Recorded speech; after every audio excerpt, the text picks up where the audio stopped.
Do you want to just go with it? Yeah, sure. So it's not a practice and it's a real thing? Yeah, sure. And you'll just edit this in somewhere? Yeah. There you go. If you're comfortable, like, with this being on camera. Yeah.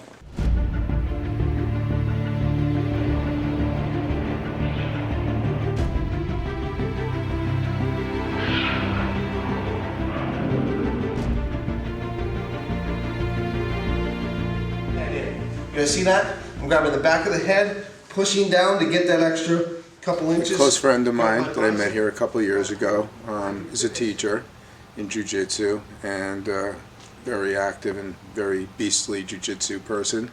And he's training a close friend of his for his black belt. And he said, well, I'm over there starting to train all over again. You know, take a bunch of my friends and I got to ask you, he said. And so I decided to give it a shot. You know, even though I'm 58, I think I still have some fight left in me. All right, good job, guys. Let's take a minute, grab a drink, and then let's train some rounds.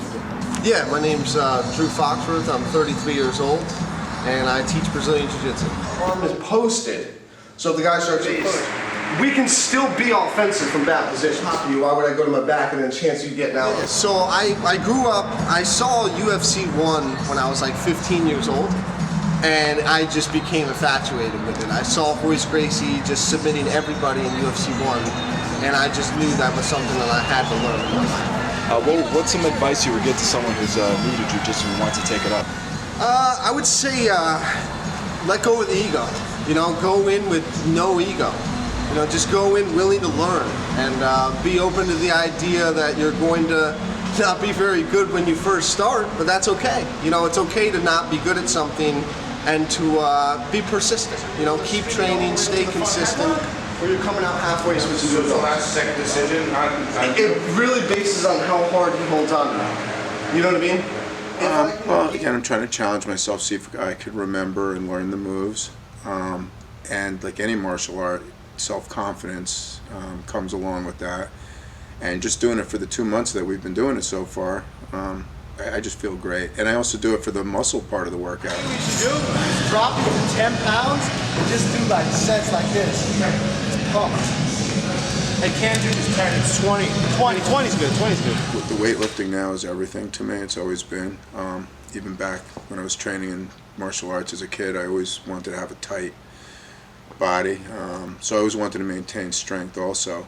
And being that I'm so injured and I can't fight at the level that I had at a younger age, weights, there's almost really no restrictions. Of course, I can't go as heavy for all the injuries and surgeries, but I could do a lot of reps and keep my body tight and strong. And I just apply that fierce training as I do in the weightlifting gym, that I do in Jiu-Jitsu, and that I had done in the past in kickboxing. Yeah, get that, bro. Get the posing is the most important. Yeah. You're a fucking animal. When we're actually doing the grappling, not always, but one's usually more watching over everything, make sure everybody's, you know, not getting totally destroyed, and the other's usually rolling with us. But they're both very intuitive. They know how to teach. I really think both of them, that's their niche in life. And David's just a beast. You know, I'm so grateful that he lets us use his home as a dojo. And David is just unbelievable on the ground. There's times where I think maybe, I'm on top of him, let's see what happens. Next thing I know, I'm on the bottom with my arm about to be snapped. Yeah, he submitted. He finished somebody with this. Wow. In the tournament, yeah. Yeah, my name is David Gonzalez. I'm a brown belt with 4 stripes. I'm very close to my black belt, so it's probably gonna be, I don't know, maybe another year, 2, depending how much and how often I train, because that depends on how much you train. I started teaching about like 2.5 years ago. I was a purple belt. I started loving it because what happens when you're teaching, you start seeing more details, more little things here and there that help a lot in the technique. So the more your technique is sharpened, the better the technique is. Normally the younger persons are a little bit more explosive, and older persons are a little bit more passive. And what I teach in the same. The only I teach in the same way is the way that I do it is I always try to first breathe and slow down. Slow down. Because what happens doesn't matter if you're young or old. If you do a bad move in a quick way, you might injure yourself.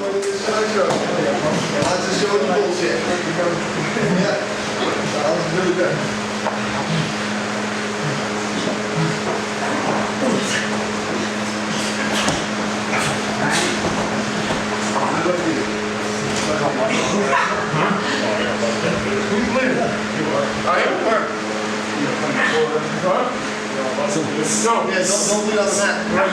Yeah. Bleed on the mat. At the same time, I've also been hurt, knocked out, put in the hospital. 28 stitches, 14 in, 14 out. Throwing a lead leg hook kick in class sparring, fractured my kneecap, tore my MCL. Since then, I had 4 surgeries on this knee, 1 surgery on this knee. I can go on and on with my injuries. Shoulder surgery, I need a shoulder replacement.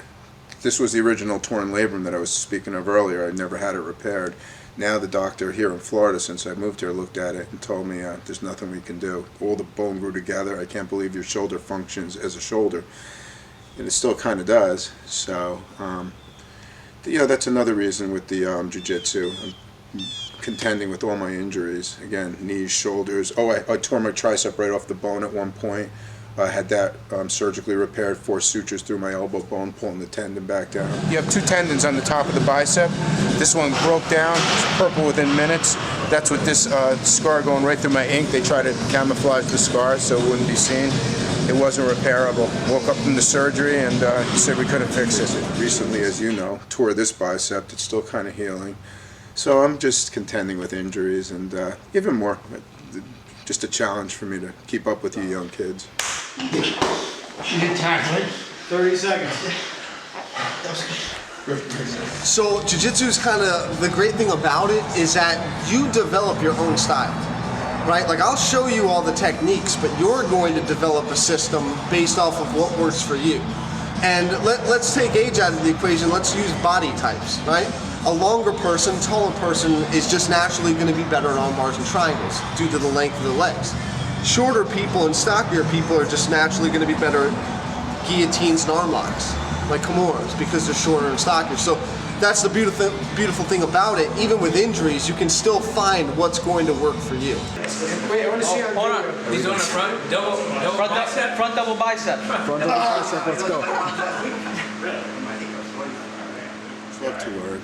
I'm just always been a curious guy. I love to learn new techniques within fighting, martial arts, and to show all those negative people out there that are saying, "Oh, I'm in my 40s, 50s. I'll get hurt. It's not for me."